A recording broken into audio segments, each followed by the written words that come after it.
Bueno, vamos a empezar nomás con la conferencia plenaria de cierre de la doctora Estrella Montolío.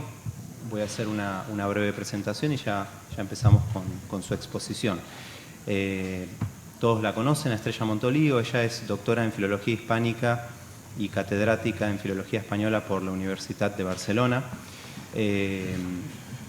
Todos la conocen, así que me voy a centrar quizás en algunos recorridos distintos. Quería decir, que sabemos que Estrella Montolío tiene un conjunto de publicaciones de amplio impacto dentro de la pragmática, la gramática, la lingüística hispánica, pero también me parece interesante destacar que ha escrito otros textos que abren la discusión, la divulgación y la enseñanza a otros ámbitos, ámbitos quizás, sobre todo en el ámbito español e hispanoamericano, menos transitados por nuestras investigaciones. De la misma manera, sus temas de interés son amplios y si los recorremos, tenemos desde cuestiones microtextuales de gramática del español hasta problemáticas que creo que no son tan frecuentes en nuestro ámbito como discurso y género, no géneros discursivos, o también géneros discursivos, discurso en las corporaciones y en organismos de gestión, discurso judicial, etcétera, etcétera, ¿no? Para nosotros es un orgullo que esté acá, prestigia este evento con su presencia y también prestigia esta institución. Y además de contar con su presencia hoy en esta conferencia, dio un curso precongreso del que, por lo que hemos preguntado, entrevistamos, hicimos observaciones etnográficas, toda la gente está muy contenta. Y este agradecimiento, quería aclarar que no es solo por haber aceptado venir, sino porque, si me permitís decirlo, Estrella, tu visita se debió en buena medida a su propio interés y a su persistencia. Y voy a citar fragmentos de un correo del 29 de abril donde Estrella dice: pues he estado moviendo cielo y tierra, o sea que casi seguro que voy. 29 de abril, estábamos. Lo admito, me he puesto persistente, vulgarmente cabezón. Perdón que cite esto. De la misma manera, si googleamos su nombre y no cliqueamos en Dialnet, portal del hispanismo y demás, podemos ir a parar a blogs y páginas web donde uno lee cosas como, no lo chequeé con ella antes esto, cosas como historia de cracks e incluso de mayor quiero ser Estrella Montolío. Bien, o sea que, como decía al principio, su impacto no es solo en la cultura disciplinar, sino en otros ámbitos. Bueno, y este entusiasmo, este apasionamiento para venir, para escribir, para enseñar, y que también leemos en sus textos, la verdad que es muy lindo poder disfrutarlo ahora acá en vivo. Así que muchas gracias por estar por acá. Sí, yo te tengo. Bueno, pues muchas gracias, claro. En primer lugar, saben que es un papel retórico, pero yo suelo decir que la retórica no tiene por qué estar reñida con la sinceridad, así que voy a llevar a cabo una operación retórica, pero sincera, y es expresar mi profundo agradecimiento a esta universidad, de la que tanto he aprendido estos días, a la señora Sara Pérez y al señor Federico Navarro, porque efectivamente ha sido un ejercicio de persistencia, véase cabezonería, por parte de todos los implicados, que yo haya podido compartir con ustedes estos días. Yo creo que cuantas más trabas nos ponían las autoridades académicas, nuestras instituciones, con los cambios de moneda, las mías no me dejaban salir, etcétera, más borricos nos poníamos nosotros con la idea de que yo pudiera estar aquí hoy. Así que muchas gracias. Mi agradecimiento es muy particularmente extensivo hasta todos ustedes, que a estas alturas del Congreso, que estamos todos exhaustos, tienen la absoluta militancia de estar aquí ahora. No sé si lo merezco, francamente. Muchas gracias. Yo voy a intentar corresponder siendo A, breve, y B, tal vez tan, no sé si decir amena, porque eso es pretender demasiado sobre mi propio estilo, pero en fin, tan poco espesa como sepa.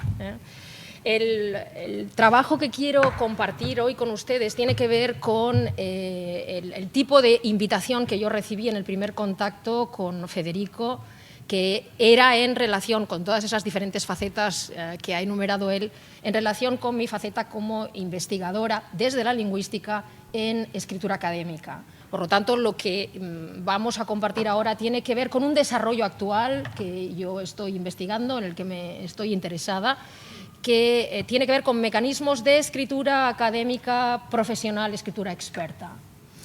Yo creo que a lo largo de las ponencias del recorrido, no sé si del Congreso, no sé si era voluntario o no, hemos ido desplazándonos desde lo más macro, más social, si ustedes quieren, hasta lo más micro, y ahora les ha tocado lo más micro, ¿no?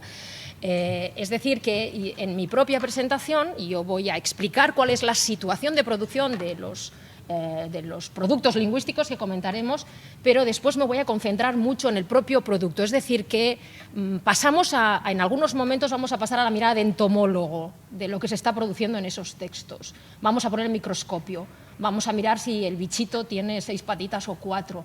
Lo digo por si a algunos les asusta la perspectiva y quieren huir, ¿no? Así que vamos a ir desplazándonos en esos, pero a partir de un cierto momento vamos a poner un microscopio, y yo creo que además atómico, de alta precisión. Toma ya. Muy bien.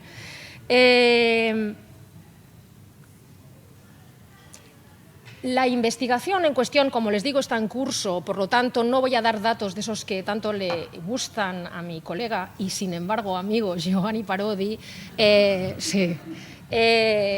Precisamente porque, bueno, espero también sus comentarios para poder avanzar. Pero, en cualquier caso, es una investigación facetada. Quiero decir que tiene que ver con diferentes perspectivas de interés mío. Tiene que ver con la investigación desde la lingüística en mecanismos de escritura experta, sea académica, sea profesional. Tiene que ver con mi interés por la sistematización de las formas lingüísticas, en concreto en español, y su uso en el discurso, es decir, la gramática del discurso en español. Y tiene que ver, como veremos, claro está, por la descripción de elementos muy concretos, que son los marcadores del discurso, y tiene que ver también con mi faceta de asesora en comunicación escrita para empresas y organismos, que es diferentes organismos, sean empresas consultoras o el propio Ministerio de Justicia, el Consejo General del Poder Judicial, o de diferentes entidades o algunas entidades bancarias, se han puesto en contacto conmigo para que yo les ayude a mejorar determinados productos textuales. Entonces, bueno, todo lo que vamos a comentar juntos tiene que ver con todo eso. En el ejemplario que les he preparado, tienen todos ustedes más o menos cerca un ejemplario. Hay una primera parte, una primera reflexión que tiene que ver con expertos y mecanismos lingüísticos de divulgación del conocimiento. Bueno, lo que voy a decir es evidente, a mí me salta digamos, es una evidencia, insisto, para mí cada vez más palmaria, el hecho de que en la sociedad de la información y el conocimiento en la que estamos inmersos, no lo digo yo, no lo dicen Fairclough y todos ellos también, el discurso es la herramienta a través de la cual circula el conocimiento. Por lo tanto, todos los conocimientos sobre discurso devienen conocimientos críticos. En este tipo de sociedad, como ustedes saben, el porcentaje más importante de profesionales vamos a ser profesionales del conocimiento. Donde quiero ir a parar es al hecho de que las habilidades comunicativas se están convirtiendo en una habilidad transversal que se exige para cualquier campo de conocimiento profesional. De hecho, las empresas que contactan conmigo, las organizaciones, son de carácter totalmente técnico. Técnico es lo jurídico, técnico es las ingenierías de telecomunicaciones y técnico puede ser naturalmente también o es la economía. Y en este sentido, todos y cada uno de nuestros estudiantes, esto es lo que yo intento transmitir, yo ahora hablo de la academia, tienen que ser conscientes de que en cuanto salgan de los muros académicos van a tener que interactuar con interlocutores que tienen de su campo de conocimiento un grado de conocimiento disímil. Es decir, van a tener que dirigirse como expertos a otros expertos, van a tener que dirigirse como expertos a gente semilega o semi-experta y van a tener que dirigirse a legos totales. En lo tocante a mecanismos de divulgación del conocimiento, ustedes tienen aquí en esta ciudad algunos de los referentes internacionales, así que yo voy a ser muy precavida al respecto porque yo aprendo de ellos, ¿no? Pero sí creo que los buenos divulgadores del conocimiento, además de llevar a cabo mecanismos que sus especialistas han identificado muy bien, lo que hacen muy bien son mecanismos de escritura, en el sentido de Hyland, en el sentido de llevar bien el metadiscurso. Es decir, acompañan a su lector en todo el proceso de lectura. Bueno, ahora les explico que lo que vamos a comentar es un mecanismo concreto de escritura. Un mecanismo concreto. ¿Por qué me interesé por ese mecanismo? ¿Cómo saltó ese mecanismo ante mis ojos? Permítanme que les explique la situación. Bien, una entidad bancaria contacta conmigo en un área muy específica, que es el área de estudios y análisis económico, que tiene una comunidad de unos 24 redactores cuya función profesional es escribir. Escribir en diferentes niveles. Tienen desde working papers que publican en inglés hasta documentos de economía donde se dirigen a otros expertos y después tienen una publicación claramente dirigida, para empezar a los 27.000 empleados de la entidad, que no está mal como lector directo ya, pero además está abierta al gran público. Se trata de una publicación, en este caso con la que vamos a trabajar, se llama el Informe Mensual y procede de la Caixa, CaixaBank, que en este momento es la primera entidad bancaria en España, porque el Santander tiene más movimiento bancario, pero se debe al negocio en Hispanoamérica también. Lo que estoy diciendo con ello es que estamos ante una entidad de redactores, una comunidad de redactores que tiene un alcance muy importante, uno, por el número de lectores que tiene y dos, por el impacto, si ustedes quieren a la Austin, perlocutivo de esos textos, porque gentes que no son necesariamente grandes entidades, sino gentes que tienen un negocio, bueno, echan un vistazo a ese informe para ciertas consideraciones, ¿no? Para tomar algunas decisiones, ¿sí? Obviamente los textos de ese boletín que les digo, uno no tiene más que apuntarse y se lo envían por correo y ahora naturalmente todo está accesible en la propia web corporativa. Esos textos pueden estudiarse de muchos modos, naturalmente que se puede hacer un análisis crítico del discurso sobre esos textos, en fin, hay muchas reflexiones que hacer al respecto. A mí una de las cosas que me llamó poderosísimamente la atención es que cuando tuve que acceder a esos textos porque me pidieran que lo hiciera y llevé a cabo lo que podríamos llamar técnicamente una auditoría textual y en términos más sencillos intenté entender qué tipo de textos elaboraban y naturalmente me entrevisté con ellos, es decir, hice una labor etnográfica de discutir con sus propios directores cosas como ¿para qué estáis haciendo esto? ¿A quién os dirigéis? ¿Qué garantías tenéis? ¿Qué retroalimentación tenéis de la gente que os lee? Etcétera, etcétera, etcétera. Lo que observé como producto textual es que escribían muy bien. Y esto, que está sonando medio bobo y evidente, es algo que me interesa cada vez más. ¿Qué mecanismos lingüísticos ponen en juego los que escriben bien? ¿Qué entendemos por escribir bien, verdad? Ahora estoy refiriéndome a gente que es capaz de transmitir datos complejos de una manera accesible. Yo puedo pensar, tal vez compartimos algunos referentes, yo puedo pensar en referentes en general muy consensuados, como los codirectores de la excavación de Atapuerca, en España, que en paleontología están en primerísima línea internacional y que cuando hacen una divulgación impecable desde el punto de vista disciplinar, con sólidas referencias, pero además de una amenidad y una claridad expositiva absolutamente brillante. Entonces, a mí, como lingüista, lo que me interesa es saber qué herramientas están poniendo en juego para poder desarrollar al tiempo esa claridad, esa amenidad y ese acompañar al lector en la construcción de un significado denso y complejo. Cuando me llamaron para, de algún modo, actualizar, por decirlo así, la escritura de lo que ellos llamaban el componente junior del equipo, que naturalmente era gente de una edad relativamente joven, con unos currículums brillantísimos, todos habían estado en Estados Unidos, en diferentes instancias, etcétera, Pero me decían los gerentes, esto es muy interesante, que a cierta edad son muy duros escribiendo. Y yo digo, bueno, ¿y qué quiere decir duro? Me decían, no lo sé, es que no se les entiende bien, yo mismo, porque sé exactamente de qué quieren hablar, si no tendría problemas para entenderlos, ¿no? Entonces me venía a decir algo así como, yo no sé explicarles qué es lo que hace que este texto se entienda, y el que ellos elaboran no tanto.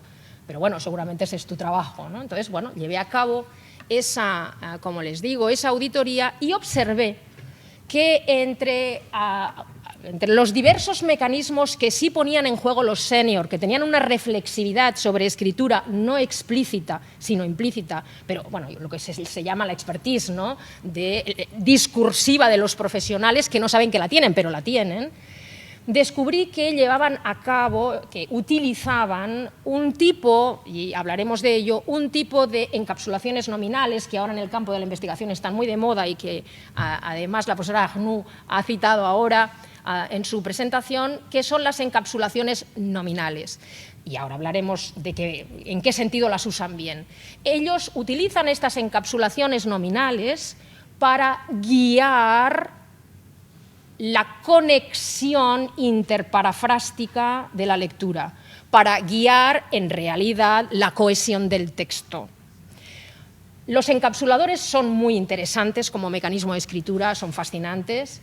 Yo ya he intentado derivar hacia alguno de mis doctorandos esa investigación. Se han realizado, en mi opinión, una tesis brillante.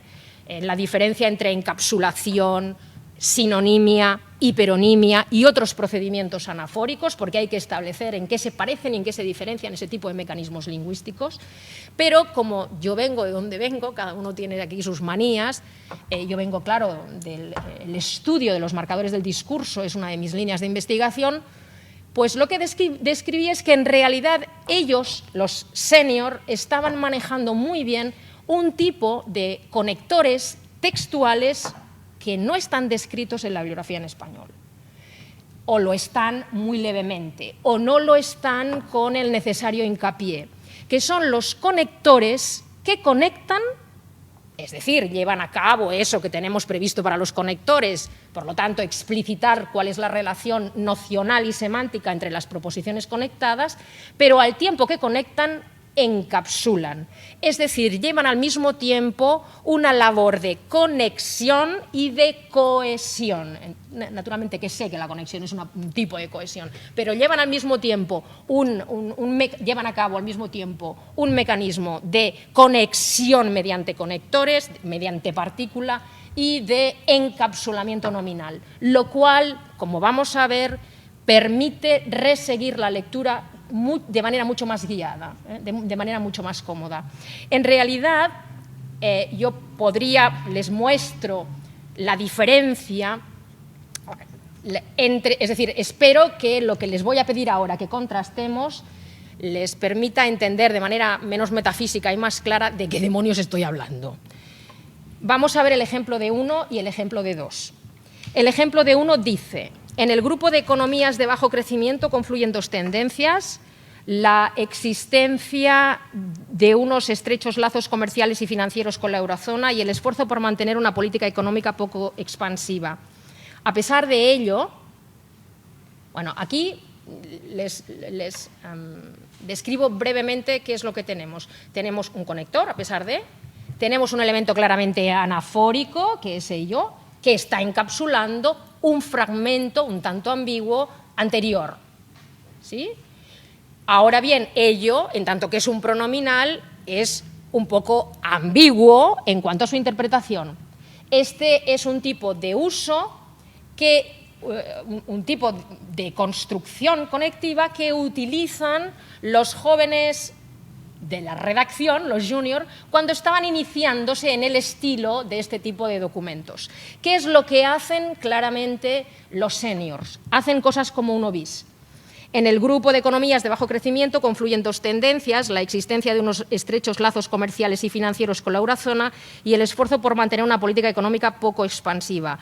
A pesar de esta coincidencia, ya no es sello, es esta coincidencia. Es decir, lo que acaban de hacer es, primero, reificar todo un fragmento discursivo de lo anterior en términos de esta coincidencia y después señalar que de todos los datos textuales previos lo que interesa contrastar es la coincidencia frente a lo que sigue.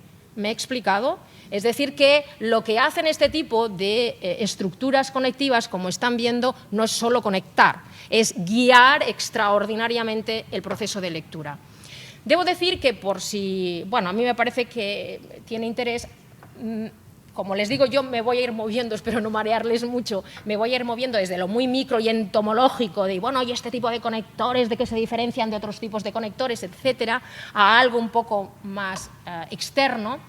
En realidad esto significa que como lingüista yo me tengo que interesar por ver qué mecanismo de conexión es más eficaz para proponerlo a mi vez como una herramienta válida. En el fondo esto es bastante comprometido porque yo entonces, yo lingüista como cualquier lingüista en ese papel, no nos limitamos a analizar y describir, sino que además hacemos propuestas de mejora. Esto es una línea importante a la que yo honestamente me sumo, que es la línea de la optimización, que promueve que los lingüistas tenemos que comprometernos con aquello que estamos sugiriendo. Es decir, que tenemos no solo que decir esto está muy mal, sino hacer cuál es la propuesta de mejora. Y no solo eso, sino reseguirla, evaluarla, de tal modo que, como si fuéramos consultores estándar, si nos hemos equivocado en la propuesta, nos hemos equivocado. Supe más tarde, de hecho, cuando estaba preparando la cátedra, que esto tiene nombre metodológicamente.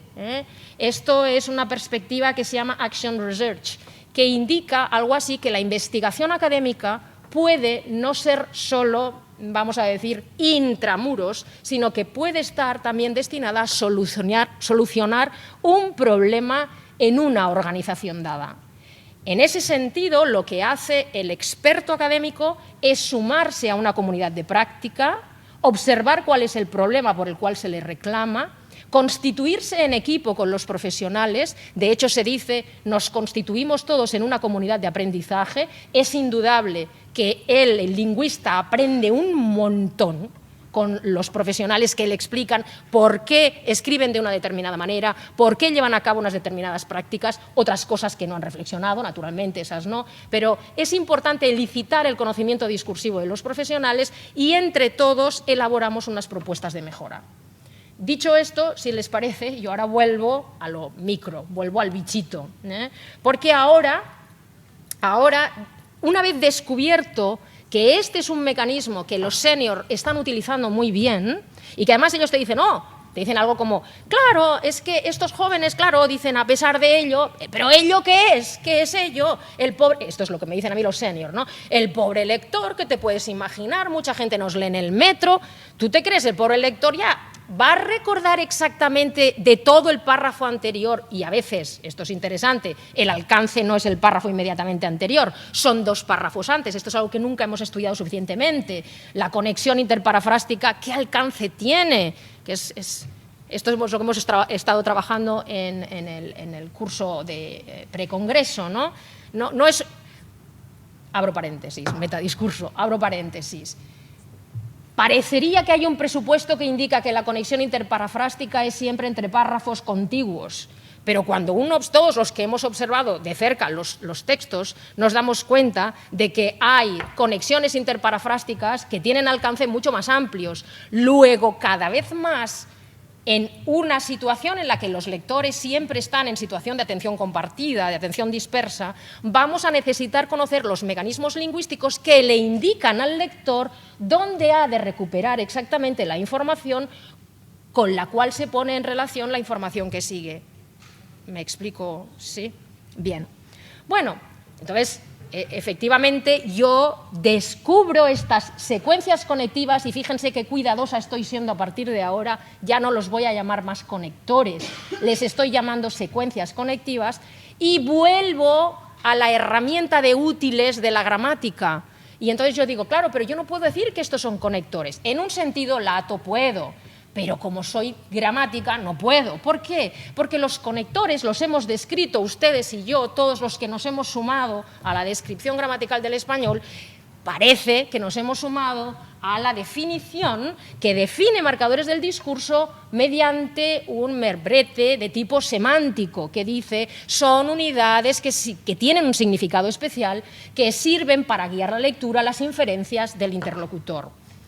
Y tenemos muy pocas características gramaticales sobre los marcadores del discurso, muy pocas, categorialmente son muy heteróclitos, como bien sabemos. Bueno, decimos, no tienen una función oracional, por lo tanto, no pertenecen a la arquitectura de la oración, pueden tener cierta autonomía entonativa y son invariables.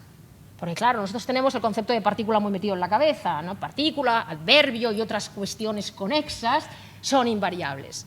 Naturalmente, la invariabilidad, porque necesitábamos tener algún tipo de definición, ha sido una característica que ha guiado nuestra descripción y nuestro uso del concepto de marcadores del discurso y del concepto conector como subtipo de marcador del discurso, no solo en español.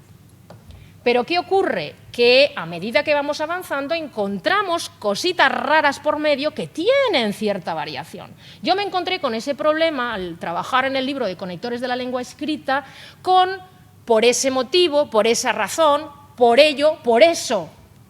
Y naturalmente recuerdo las discusiones con mi querido amigo, colega y sin embargo amigo Pepe Portoles, que me decía, Estrella, hay que ponerle un poco vallas al campo, esto no podemos llamarle marcadores del discurso, no le podemos llamar conectores porque esto no ha fijado su forma. Me estoy explicando hasta aquí, ¿no? Muy bien, esto ahora es un problema entomológico, es gramatical.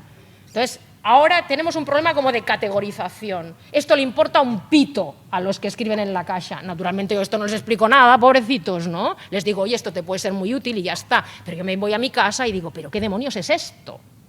Porque esto no le puedo llamar conector. Pero las cosas empiezan a cambiar. Claro, a medida que estamos adoptando ante el estudio de este tipo de unidades, digamos que una visión, por ejemplo, procedente de la gramática cognitiva en términos de prototípico y periférico, podemos aceptar mejor el hecho de que existan elementos muy prototípicos que cumplan todos los rasgos previstos para marcadores del discurso y elementos un poco más periféricos que, por ejemplo, presentan cierta variabilidad. Y esto, naturalmente, es toda una beta, pero además potentísima y preciosa para nuestros doctorandos, para estudiar todo esto desde el punto de vista de teoría de la gramaticalización, de ver por qué procesos alguna de estas formas llega a fijarse. Esto es lo que tenemos en el punto 1.1. De hecho, lo que tienen en el punto 1.0 es ya definiciones que intentan recuperar esta idea de que la variación ha de considerarse en el estudio de los conectores. Doña María Antonia Martón Ferraquino, en un trabajo muy reciente, ya dice es legítimo incluir en la nómina de los marcadores del discurso no solo los elementos plenamente lexicalizados, sino también aquellos que muestran una tendencia clara a la fijación y cuya alternancia con otros signos invariables se muestra rentable para la comunicación. Es decir, que vamos a hablar de variación, pero variación controlada dentro de un paradigma. Esto es lo que ocurre en diferentes tipos de marcadores del discurso. Vamos a ver. Por ejemplo, 1.1.1, y he puesto, consideremos que tenemos marcadores del discurso que mantienen capacidades flexivas de los elementos originales. Y ahora estamos haciendo gramática, lo admito. Claro, nosotros podemos decir mira y mire, con sentido marcador del discurso. Y oye, yo no estoy de acuerdo, y oiga, yo no estoy de acuerdo. Y ahí mantenemos, por ejemplo, la flexión formal-informal. Bien. Hay algunos marcadores que mantienen variación en la modalidad, como ves o tú ves, esto no puede ser así, asertiva frente a interrogativa. Tenemos otros marcadores que ofrecen cambios en el paradigma, por ejemplo, de ahí que es lo normativo, pero encontramos variaciones del tipo de aquí que o de allí que. Lo mismo con por eso, por ello, que también encontramos variaciones en ese paradigma. Tenemos variaciones sinonímicas, por ejemplo, de todas formas, de todas maneras, de todos modos. Es el mismo marcador, pero tiene diferentes formas. Y esto es lo que vamos a discutir ahora, si les parece. Encontramos también, y esto es lo que me parece muy rentable y no está explotado en la gramática del español, y por lo tanto, cuando digo la gramática del español, no digo un libro para que nos aburramos con él, sino que digo la caja de herramientas que tiene el que elabora un texto para formular de la manera más clara los contenidos que quiere expresar. Bueno, pues en esa caja de herramientas tenemos expresiones conectivas que presentan variación interna de tipo sintáctico, que consiste, en concreto, en que pueden ir seguidos de cláusulas oracionales, tal como está previsto para los marcadores en general, o que pueden ir seguido de cláusulas nominales, que es lo que no estaba previsto para los marcadores en general. ¿Me explico? Es lo que tienen ustedes en 2. El caso de a pesar de es muy interesante porque puede dar pie a pesar de que más verbo flexionado, que es lo que han previsto las descripciones gramaticales, a pesar de más infinitivo, generalmente cuando se trata de cláusulas con sujeto correferente, o a pesar de más cláusula nominal, como a pesar de eso, a pesar de ello, a pesar de todo, o a pesar de sintagma nominal. Estas segundas son las que nos interesan a nosotros. De hecho, a mí a pesar de es un tipo de construcción conectiva que llama mucho la atención porque siempre se suele decir que no es muy frecuente, no hay trabajos estadísticos que dejamos para los que saben de esto. Se suele decir, y esto lo dicen los tratados gramaticales, que es propio de textos, digamos, formales. Yo creo que hay todavía un trabajo por hacer, que es la correlación entre determinados tipos de conectores. Naturalmente, los argumentativos van a estar en determinados géneros, pero dentro de los argumentativos los hay que tienen un cariño especial por determinados géneros. En los géneros jurídicos aparecen mucho los a pesar de.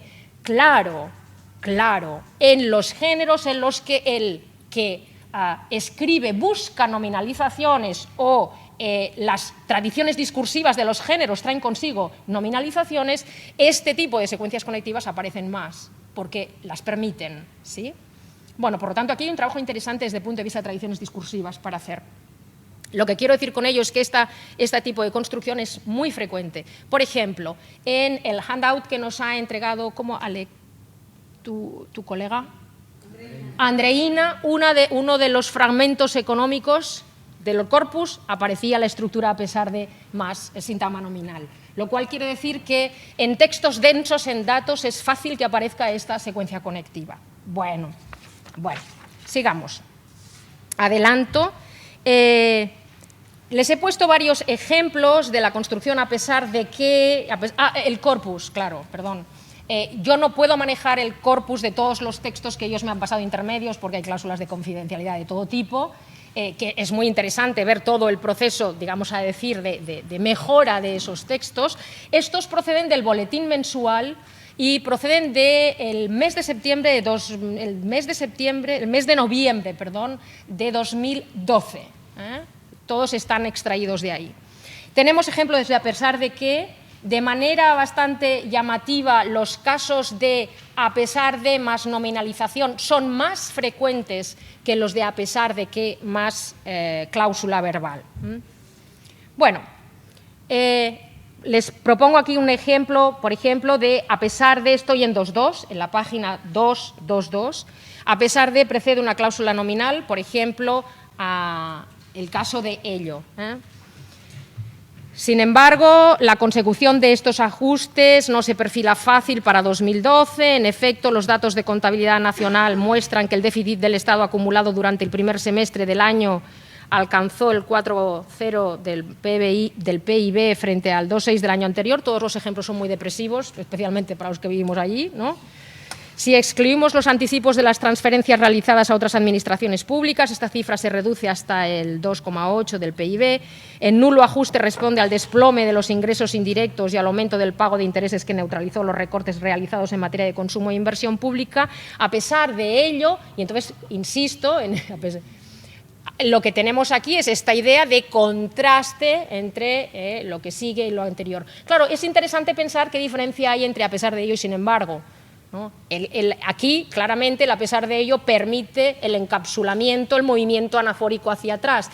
Yo a veces explicándoles este tipo de estrategias les digo, bueno, esto es como en el Barça Xavi, ¿no? Xavi Hernández es muy capaz de recoger un pase que le viene de muy atrás y dejárselo en los pies a Messi.